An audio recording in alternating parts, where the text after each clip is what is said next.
Hi all, ഇന്ന് നമ്മൾ data handling പറഞ്ഞ ചാപ്റ്റർ ആണ് നോക്കുന്നത്. ആദ്യം നമുക്ക് ഡാറ്റ എന്താന്ന് നോക്കാം. ഡാറ്റ എന്ന് പറയുന്നത് എന്താ? Data is a collection of raw facts എന്നാണ് പറയുന്നത്. ഡാറ്റ എന്ന് പറയുന്നത് ഒരു കളക്ഷൻ ആണ്. എന്തിന്റെ? റോ ഫാക്ട്സിന്റെ ഒരു കളക്ഷൻ ആണ് ഡാറ്റ. അപ്പൊ ഇൻഫർമേഷൻ എന്തായിരിക്കും? ഇൻഫർമേഷൻ എന്ന് പറഞ്ഞാൽ process data that has context and meaning. ഒരു മീനിങ്ങും ഒരു കോണ്ടെക്സ്റ്റും ഉള്ള പ്രോസസ്ഡ് ആയിട്ടുള്ള ഡാറ്റേനെ എന്നാണ് നമ്മൾ ഇൻഫർമേഷൻ എന്ന് പറയുന്നത്. ചിലപ്പോഴൊക്കെ ഡാറ്റേനെ നമ്മൾ പിക്ചറിലും ഗ്രാഫിക്കലും ഒക്കെ ആയിട്ട് റെപ്രസെന്റ് ചെയ്യാറുണ്ട്. എന്തിന്? ഒരു ക്ലിയർ ഐഡിയ കിട്ടാൻ വേണ്ടിയിട്ട്, എന്താ പറയുന്നതെന്ന് ഐഡിയ കിട്ടാൻ വേണ്ടിയിട്ട് ഡാറ്റേനെ നമ്മൾ എന്ത് ചെയ്യും? ഒരു പിക്ചറിലായിട്ട് അല്ലെങ്കിൽ ഗ്രാഫിക്കലായിട്ട് നമ്മൾ റെപ്രസെന്റ് ചെയ്യാറുണ്ട്. അതിൽ ആദ്യം നമുക്ക് എന്ത് ചെയ്യാം? പിക്ചോഗ്രാഫ് എന്താ നോക്കാം. പിക്ചോഗ്രാഫ് എന്ന് പറഞ്ഞാൽ pictorial representation of data using symbols ആണ്. എന്തിനെങ്കിലും സിമ്പിൾ വെച്ചിട്ട് നമ്മൾ ഡാറ്റേനെ പിക്ചോറിലായിട്ട് റെപ്രസെന്റ് ചെയ്യുന്നുണ്ടെങ്കിൽ അതിനെയാണ് നമ്മൾ പിക്ചോഗ്രാഫ് എന്ന് പറയുന്നത്. ഇപ്പൊ തന്നിരിക്കുന്നത് നമുക്ക് എന്താ? ഇങ്ങനെയാണ് പിക്ചോഗ്രാഫ് എന്ന് വിചാരിച്ചോളൂ. അപ്പൊ ഈ പിക്ചോഗ്രാഫിൽ ഇവിടെ എന്താ സിമ്പിൾ യൂസ് ചെയ്തത്? കാറിന്റെ സിമ്പിളാണ് യൂസ് ചെയ്തത്. ഒരു കാറിന്റെ സിമ്പിൾ ഇട്ടാൽ 100 കാറിനാണ് അർത്ഥം. അങ്ങനെയാണ് ജൂലൈയിൽ എത്ര ഉണ്ട്? 2 കാറും ഒരു പകുതിയും. 2 കാറും ഒരു പകുതി പറഞ്ഞാൽ 200 + 50, 250 ആണ് ജൂലൈയിൽ നമുക്ക് നമ്പർ ഓഫ് കാർസ് 250 ആണ്. ഓഗസ്റ്റിൽ എത്രയാ? 3 കാർ ഫുൾ ആയിട്ടുണ്ട്. അപ്പൊ നമ്മൾ എന്ത് പറയും? 300 എന്ന് പറയും. സെപ്റ്റംബറിൽ എത്രയാ?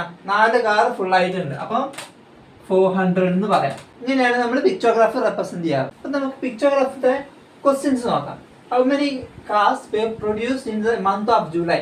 ജൂലൈ പറഞ്ഞ മാസത്തിൽ എത്ര കാർ പ്രൊഡ്യൂസ് ചെയ്തിട്ടുണ്ടെന്നാണ് ചോദ്യം. ഇപ്പൊ നമുക്ക് എന്ത് കിട്ടിയിട്ടുണ്ട്? 250 ആണെന്ന് കിട്ടിയിട്ടുണ്ട്. ജൂലൈന്റെ നേരെ 250 ആയതുകൊണ്ട് ജൂലൈയിൽ നമുക്ക് എന്ത് കിട്ടും? 250 എന്ന് നമുക്ക് ആൻസർ പറയാം. അപ്പൊ നമുക്ക് അടുത്ത ക്വസ്റ്റ്യൻ നോക്കാം. In which month were the maximum number of cars produced? ഏത് മാസത്തിലാണ് ഏറ്റവും കൂടുതൽ കാർസ് പ്രൊഡ്യൂസ് ചെയ്തത് എന്നാണ് ചോദ്യം. നമുക്ക് 3 മാസം തന്നിട്ടുണ്ട്.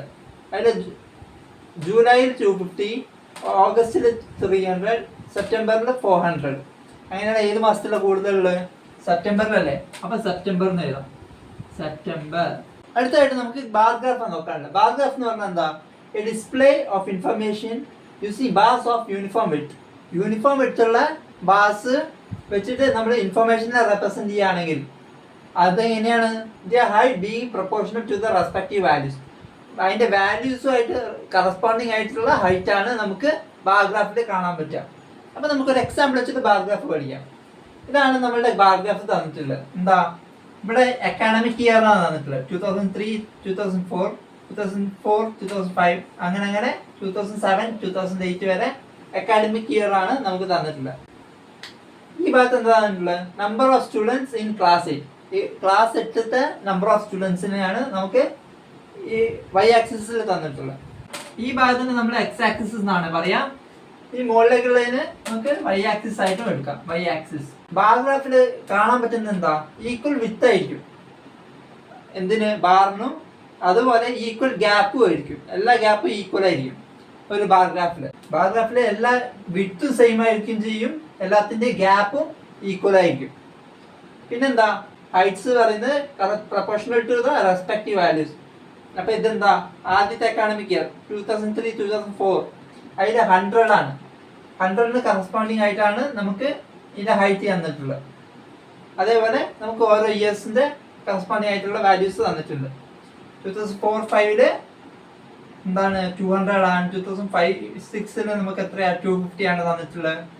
2006-07 എത്രയാ? 300 സ്റ്റുഡൻസ് ആണ് തന്നിട്ടുള്ളത്. 2007-08 നമുക്ക് 350 സ്റ്റുഡൻസ് ആണ് തന്നിട്ടുള്ളത്. നമുക്ക് ആദ്യത്തെ ക്വസ്റ്റ്യൻ നോക്കാം. What is the information given by the bar graph? Bar ഗ്രാഫിൽ നിന്ന് നമുക്ക് എന്ത് ഇൻഫർമേഷനാണ് കിട്ടിയത്? ബാർ ഗ്രാഫിന് കിട്ടിയത് number of students in class 8 corresponding to the academic years from 2003-2004 to the academic year 2007-2008.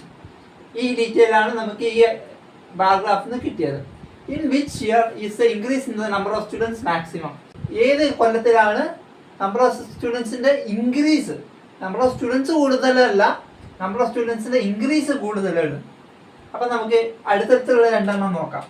2003, 2004, 2004, 2005. ഇവിടെ 100-ന് 200-ലേക്കാണ് കയറിയത്. അപ്പം ഇൻക്രീസ് എന്ന് പറയുന്നത് 100 ആണ്.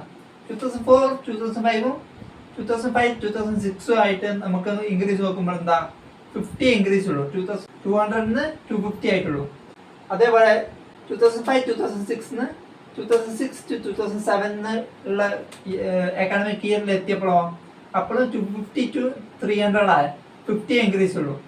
2006, 2007-ന് 2007, 2008-ലേക്ക് മാറിയപ്പോഴോ 300-ന് 350 ആയിട്ടുള്ളൂ.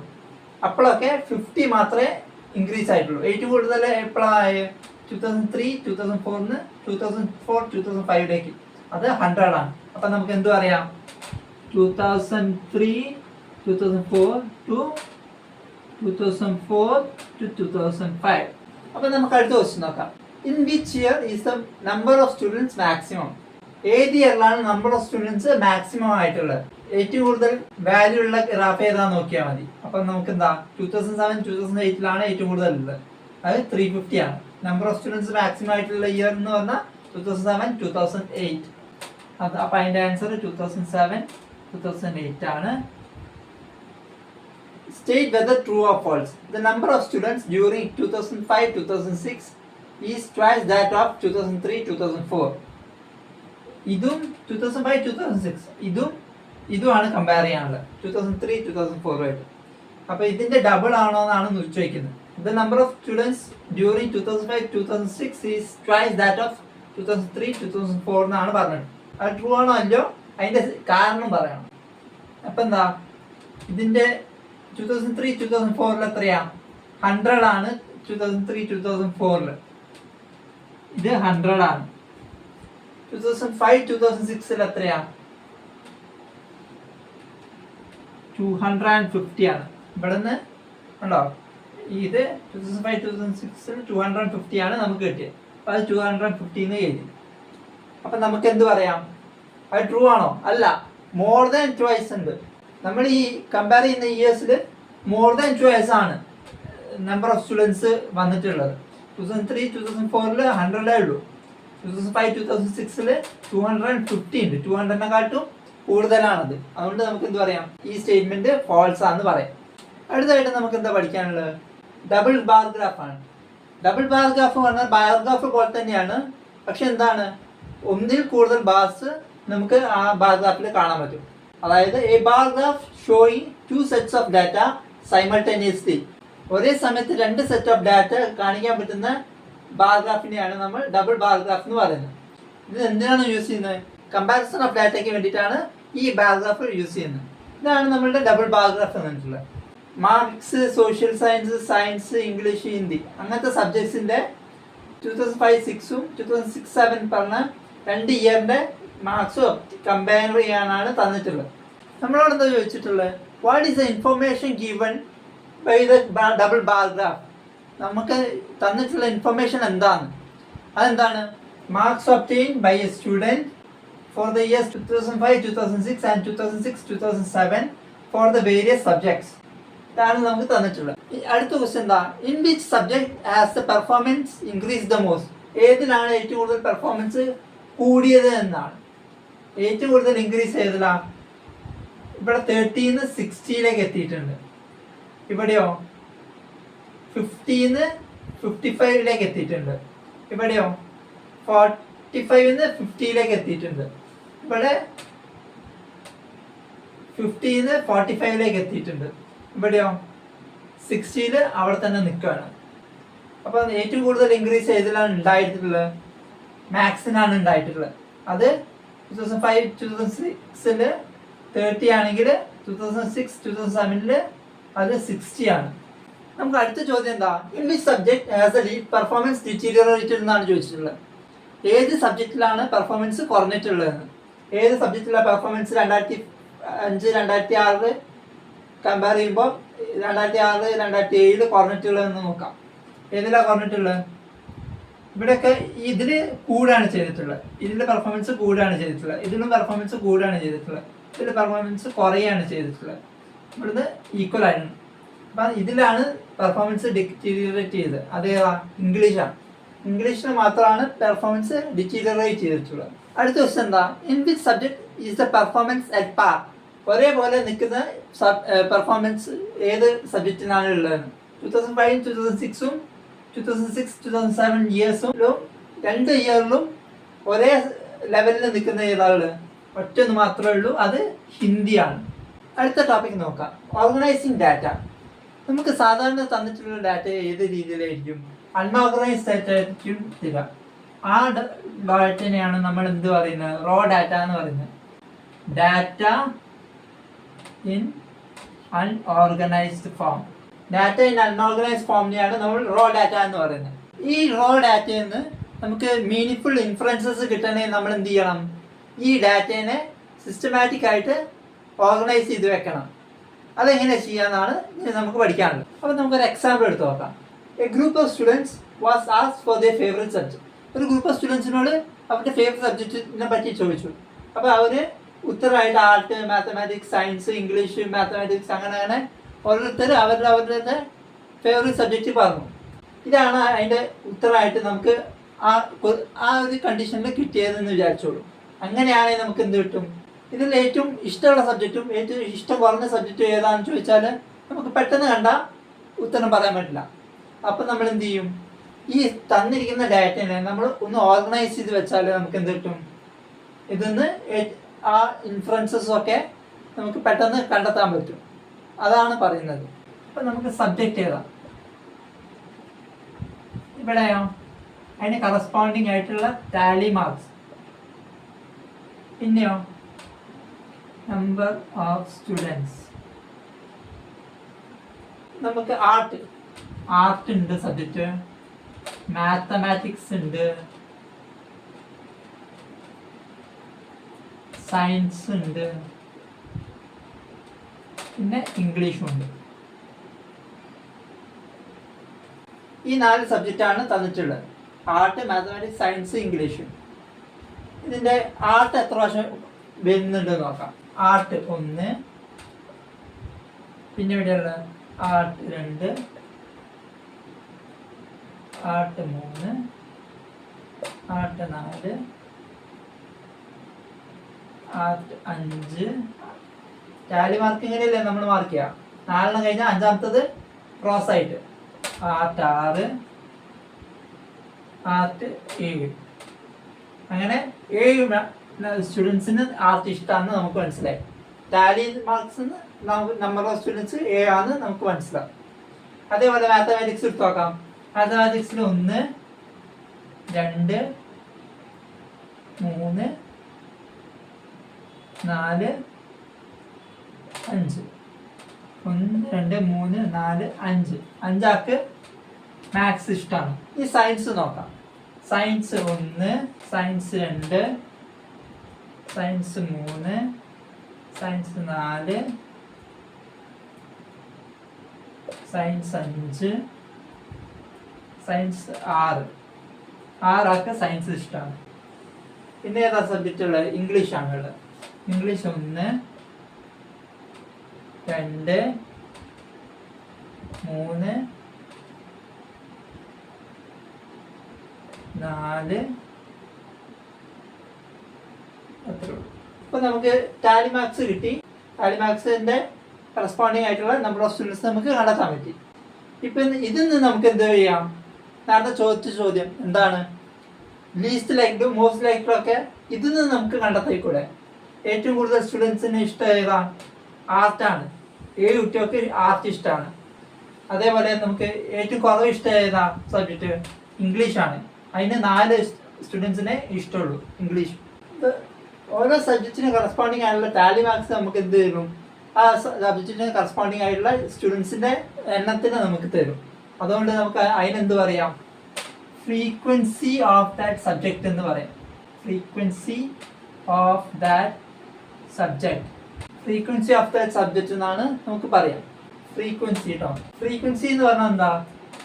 Number of times A particular entry occurs frequency എന്ന് പറഞ്ഞാൽ number of times A particular entry occurs.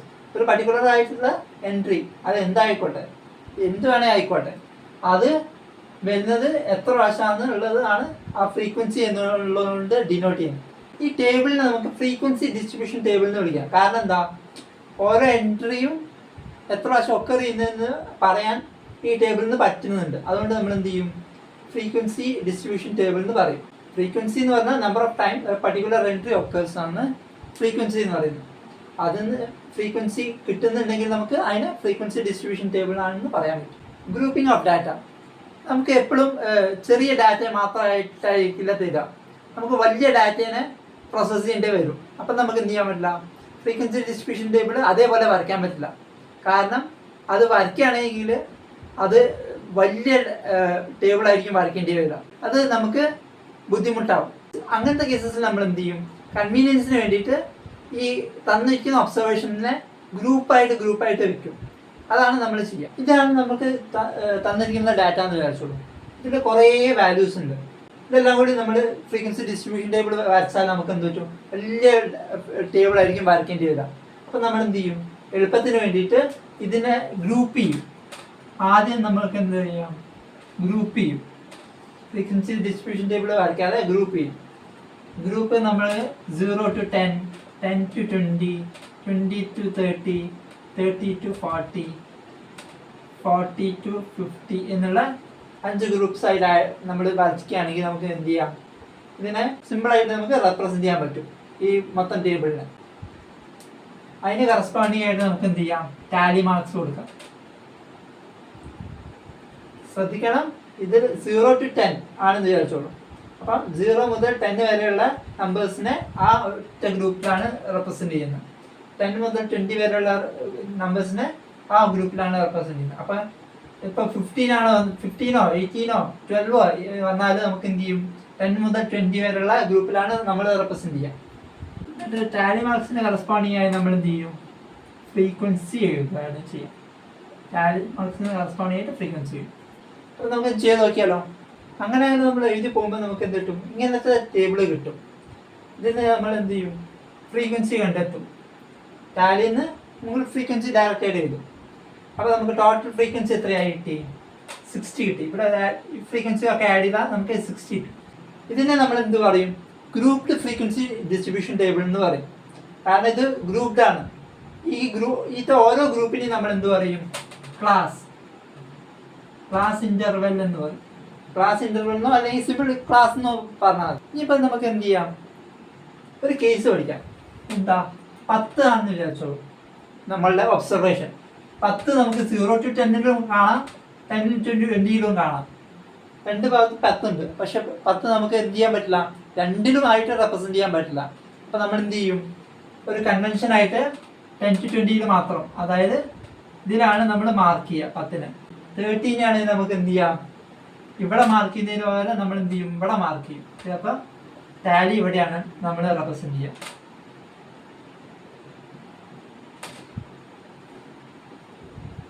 അതാണ് നമ്മൾ ശ്രദ്ധിക്കേണ്ട ഒരു കാര്യം. അതായത് ഒരേ ഒബ്സർവേഷൻ ആണെന്ന് വിചാരിച്ചോളൂ, അത് രണ്ട് ക്ലാസ്സിൽ റെപ്രസെൻറ്റ് ചെയ്യുന്നതിന് പകരം നമ്മൾ എന്ത് ചെയ്യും, ഹയസ്റ്റ് ക്ലാസ് ഏതാണോ അതിലാണ് നമ്മൾ റെപ്രസെൻറ്റ് ചെയ്യുക. 0 to 10 ഉണ്ട്, 10 to 20 ഉണ്ട്. അപ്പോൾ 10 to 20 നമ്മൾ ഈ 10-നെ റെപ്രസെൻറ്റ് ചെയ്യുക. അതേപോലെ 20 to 30 ഉണ്ട്, 30 to 40 30 ഉണ്ട്. പക്ഷെ നമ്മൾ എന്ത് ചെയ്യും, 30-നെ 30 to 40 റെപ്രസെൻറ്റ് ചെയ്യുക. ഓക്കെ, പിന്നെ നമുക്ക് എന്താ പഠിക്കാനുള്ളത്, ഇതാണ് നമ്മളുടെ ക്ലാസ് 0 to 10, 10 to 20, 20 to 30. നമുക്ക് ഒരു 20 to 30 എടുക്കാം. 20 to 30 ഇതിൽ 20-നെ നമ്മൾ എന്ത് പറയും, ലോവർ ക്ലാസ് ലിമിറ്റ് എന്ന് പറയും. 30-നെ നമ്മൾ എന്ത് പറയും, അപ്പർ ക്ലാസ് ലിമിറ്റ് എന്ന് പറയും. 20-നെ നമ്മൾ ലോവർ ക്ലാസ് ലിമിറ്റ് എന്നും 30-നെ നമ്മൾ അപ്പർ ക്ലാസ് ലിമിറ്റ് എന്നും പറയും. Upper class limit minus lower class limit എന്തായിരിക്കും,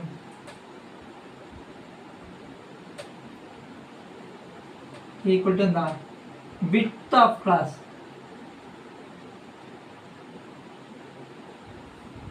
ഒരു ക്ലാസ്സിന്റെ വിത്തിനെയാണ് നമ്മൾ upper class limit minus lower class limit എന്ന് വെച്ചിട്ട് കാണാൻ പറ്റുന്നത്. Upper class limit minus lower class limit of any class എന്തായിരിക്കും? ഈക്വൽ ആയിരിക്കും. അപ്പോൾ അതുകൊണ്ട് നമ്മൾ എന്ത് ചെയ്യും? അതിനെ വിത്ത് ഓഫ് ക്ലാസ് എന്ന് പറയും. ഇതാണ് നേരത്തെ നമ്മൾ ചെയ്ത പ്രോബ്ലം. അതിന് നമുക്ക് എന്ത് ചെയ്യാം? ക്ലാസ് ഇന്റർവെല് പറഞ്ഞാൽ 0 to 10, 10 to 20, 20 to 30, 30 to 40, 40 to 50, 50 to 60 അങ്ങനെ നമുക്ക് ക്ലാസ് ഇന്റർവെല് കിട്ടിയിട്ടുണ്ട്. അതിന് കറസ്പോണ്ടിങ് ആയ ഫ്രീക്വൻസി പറഞ്ഞാൽ എന്തായിരുന്നു? നമ്പർ ഓഫ് സ്റ്റുഡൻസ് വിത്ത് ആ മാർക്കുള്ളത്. അപ്പോൾ അത് നമുക്ക് എങ്ങനെ റെപ്രസെന്റ് ചെയ്യാമെന്നാണ് നോക്കുന്നത്. ആദ്യം നമ്മൾ ചെയ്യും എക്സ് ആക്സിസിൽ എന്ത് ചെയ്യും? മാർക്ക് എടുക്കും. വൈ ആക്സിസിൽ നമ്മൾ എന്തെടുക്കും? Number of students. ഇവിടെ എത്രയാ? 21 വരെ നമുക്ക് തന്നിട്ടുണ്ട്. അപ്പം നമ്മൾ എന്ത് ചെയ്യും? വൈ ആക്സിസിനെ 22 വരെ നമ്മൾ എടുക്കുക. അപ്പം നമുക്ക് എന്ത് ചെയ്യാം? ഓരോന്നും 2 വെച്ചിട്ട് എടുക്കാം. 2, 4, 6, 8, 10, 12, 14, 16, 18, 20, 22 അങ്ങനെ നമുക്ക് എടുക്കാം. ഓരോ ഡിവിഷനും 2 ആയിട്ട് നമ്മൾ എടുത്തു. മാർക്സ് നമുക്ക് എത്രയാണ്? 60 വരെയാണ് ഉള്ളത്. അപ്പം ഓരോന്നും 10 വെച്ചിട്ട് എടുക്കാം. 10, 20, 30, 40, 50, 60. ഇവിടെ നമ്മൾ എന്താ ശ്രദ്ധിക്കാനുള്ളത്? 0 to 10ഉം 10 to 20. ബാർ ഗ്രാഫ് വരയ്ക്കുമ്പോൾ എങ്ങനെയായിരുന്നു? നമുക്ക് കണ്ടിന്യൂസ് ആയിട്ടല്ല വരച്ചത്, ഒരു ഗ്യാപ്പ് ഒക്കെ ഉണ്ടായിരുന്നു. ഇവിടെ നമുക്ക് 0 to 10, 10 to 20 പറയുമ്പോൾ നമുക്ക് എന്തില്ല? ഗ്യാപ്പില്ല. ആ ഗ്യാപ്പ് ഇല്ലാണ്ടാണ് നമ്മൾ ഇവിടെ ഗ്രാഫ് വരയ്ക്കേണ്ടത്. അപ്പം നമുക്ക് എന്ത് ചെയ്യാം? 0 to 10 എത്രയാ? 2. 0 to 10 എന്ന് പറഞ്ഞാൽ 2 ആണ്. 10 to 20 എത്രയാ? 10 ആണ്. 10 to 20 എന്ന് പറഞ്ഞാൽ 10 ആയിട്ട് വരയ്ക്കാം. 20 to 30 എത്രയാ? 21. 21. 20 20 20 പകുതിയിൽ. 30 to 40 എത്രയാ? 19. 20 18 പകുതിയിൽ.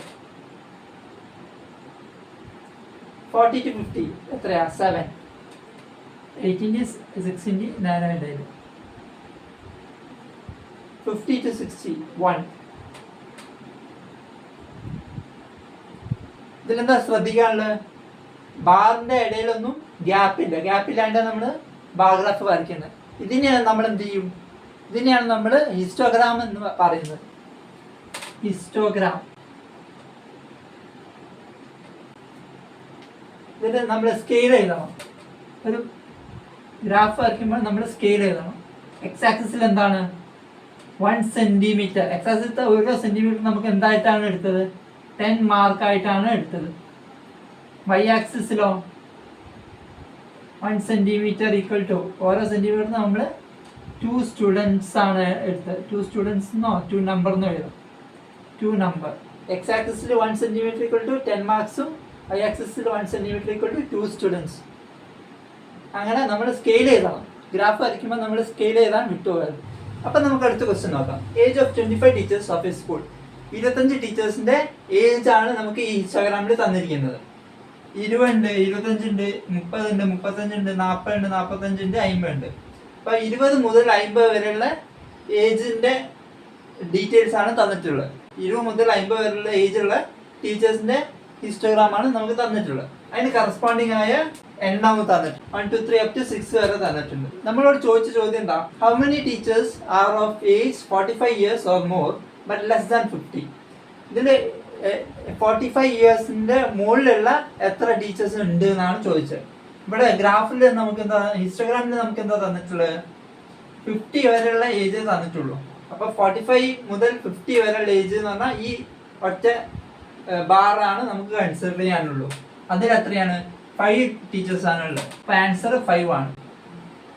How many teachers are of age less than 35 years?